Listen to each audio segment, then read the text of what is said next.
شما اعداد اعشار پی رو دیگه تا جایی که برنامه اجازه میده ما صحبت دیگری هم بایستی داشته باشیم.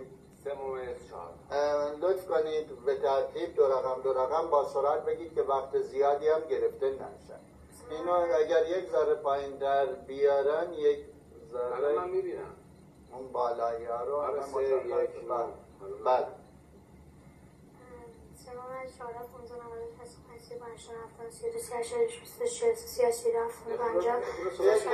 واضح‌تر سرعت رو کمتر کنید بعدا بیشتر کنید. از اول با صدای واضح